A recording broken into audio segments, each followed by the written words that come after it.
Pessoal, sejam bem-vindos à Escola do Conhecimento, Sandra Luz, mais uma vez aqui com vocês. E hoje o tema é um tema que a gente vai falar sobre o dia 6 de janeiro. Estamos falando aqui dos Reis Magos. Então, e por que celebramos o dia tão especial, essa celebração do Dia dos Reis Magos, né? Então, vamos ver aqui um pouquinho para a gente entender. O Dia dos Reis Magos celebra a visita dos três Reis Magos. Então, a gente está falando aqui de três Reis Magos, né? Eu vou pegar três cristais, vamos representar aqui os três Reis Magos: Belchior, Gaspar e Baltazar. A visita dele, né, celebra essa visita deles ao menino Jesus em Belém, conforme a tradição cristã. E isso significa, essa celebração, significa o fim de um ciclo natalino e a primeira manifestação de Jesus como Messias para o mundo. A tradição cristã encerra a Epifania e é marcada no Brasil por folias de reis, com cantos e presépios, sendo o dia tradicional para desmontar a árvore de Natal. A gente está falando aqui, tem tanto simbolismo que o que eu quero trazer um pouco é esse simbolismo. Os reis magos vieram do Oriente, guiados por uma estrela. Eu quero que vocês observem quanto simbolismo está descrito nessa narrativa. Né? Essa visita são três reis magos que vêm do Oriente, guiados por uma estrela, para adorar o recém-nascido Jesus e lhe oferecer presentes simbólicos, como ouro, incenso e mirra. O ouro, ele tem uma representação de realeza. O ouro representando essa intencionalidade de que ele seja o rei. A gente vai ter o incenso, né? Que é a divindade, né? O incenso representando esse éter, né? O éter, essa divindade, né? Esse encontro do céu com a terra, né? E a mirra, que representa a humanidade. Na tradição cristã, esse dia 6, ele representa a finalização também dessa epifania. A gente está falando da aparição de Cristo ao mundo, celebrando sua manifestação como rei. E também, simbolicamente, representa o fim do Natal e o encerramento dessas celebrações. Né? É o dia de desmontar todas essas decorações referente ao Natal. A vida da gente é muito simbólica, é muito interessante, né? A gente, quando começa a pensar sobre esses simbolismos todos. Então, nós temos os reis, é muito simbólico, né? Imaginar essa questão de um rei é muito simbólico. A gente tem os magos, né? Três, em número 3. 3 é um número iniciático. E nós temos também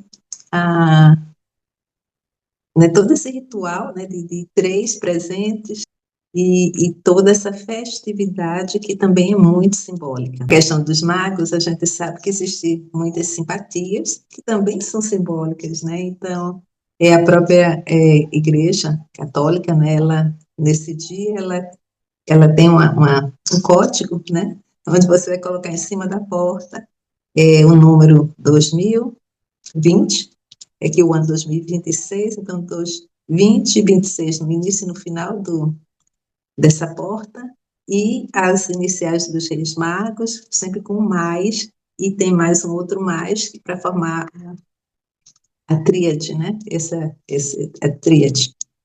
E aí, olha, tudo que para que a gente tenha essa conexão nossa, ela requer muito simbolismo, ela requer esse mundo simbólico, e esse mundo simbólico, ele também traz energias. Ele também está recheado de magia, né?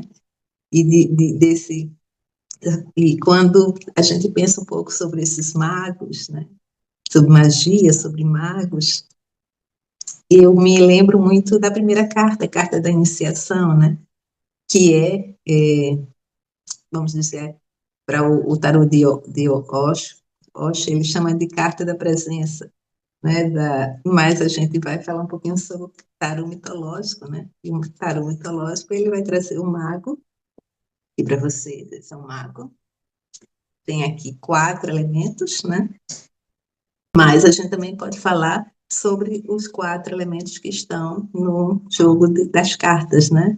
Que é o ouro, o olho, olha aqui o ouro novamente, a gente está aqui com o ouro, a gente tem a taça, né? A gente tem a espada, e a gente vai ter uma lança, mas ela não é bem lança, ela é, vamos dizer, a ferramenta do mago, que é a varinha, né? Uma vara, exatamente, tipo uma vara. Então, aqui a gente tem um mago onde ele está com a mão para a terra e uma mão sinalizada terra e céu, né? Então, esse mago, ele tem esse contexto de interação entre os dois campos, né? A gente está falando aqui de campos.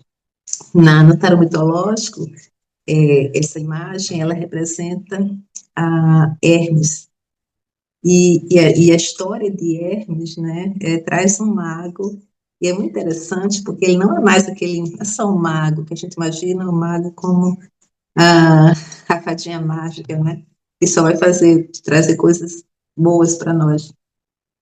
Eu já estou trazendo esse mago aqui já maduro, né, já cresce aqui o nosso mago, e está sempre descrito no tarô, e o mago também, ele traz a questão da iniciação, né, ele é o início, é, dentro do número 1, que a gente está entrando no ano de 2026, que na soma dá 1, dá 10, mas se refere a 1 e somando dá 1, e a gente tem no tarô o mago. E aí, me relaciono muito com os 3 reis magos, né, também, porque a gente está falando de mago, está falando de magia, um momento de magia, que é esse dia 6, que também é um número, olha que simbólico, 3, que é a iniciação, com os 3 reis magos, 6, que é também um número, né, acho que de manifestação, ele já entra com outro número, e o 9, que é o número de finalização de ciclo, né. Então, vamos lá. Aí a gente vai ter esse mago dentro da questão mitológica, né, que é o Hermes.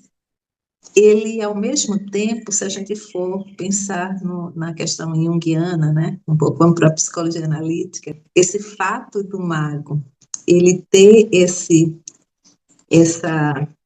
brincar, que nem sempre é um brincar esperado, né, ele traz o nosso inconsciente. Por quê? Porque o nosso inconsciente, deixa eu botar aqui para poder.